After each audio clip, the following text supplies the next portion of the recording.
So I've been asking everyone so far on the card, what was it like to fight with a smaller crowd? Although so far we've had yourself and Leon, who had a decent amount of support there, so I can't imagine it felt too different for you on that night. But did it feel any different fighting with a small crowd? No, it's just I fought for my first two fights.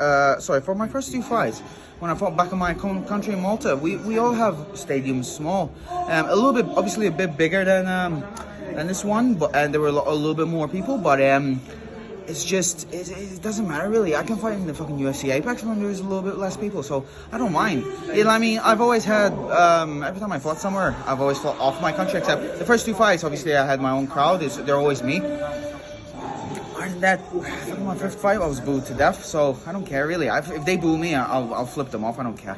The performance itself kind of felt like, people always talk about when there isn't a crowd, it feeling like a sparring session almost. The performance from you was almost like surgical. It almost felt like we were watching you just go through the motions in there. And then obviously to get the choke in the second round, that beautiful choke as well, by the way. Like, how happy are you with the performance and the win?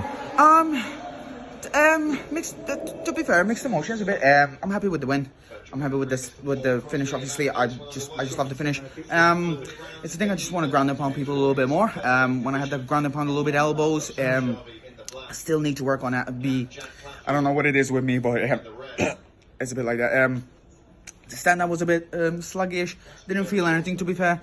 I want to slam a little bit more. To be fair, I promised Cage Warriors I would do a little bit of a highlight reel. Unfortunately, I was doing takedowns, which are ankle picks, and which is a good thing that I do. But unfortunately, I didn't slam anybody today, and it's a bit shame. But sometimes basics will always win. When the choke finally got locked in and they cut to Paul in the corner, and he kind of just seemed like, well, yeah, you got it. Like, has he spoken to you since? Like, was there because it didn't seem like the commentators made it sound like, he knew you could have got it and you could have got it earlier, maybe.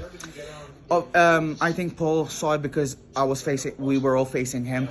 Right. He knows when I grab people and grappling and sparring and submissions and everything. If I grab properly, sometimes I kind of tend to hold people and dominate them. But if I grab the choke, even on the chin, everybody knows. He saw me multiple times crank people's necks, and either the chin goes in through their necks, which I clicked mostly, but I actually did click people's jaws down. And when they turn, I turn their neck in. And if you can see a grappling match that I did choke people with black belts with heavier than me. Either their neck snaps or they tap. But he knew it was under their neck. I was facing him. He saw my hands clocked in the short choke. I always have it. If my hand is under your neck and I grab it, it's over. It doesn't matter what you do. Either you go to sleep or you just stop.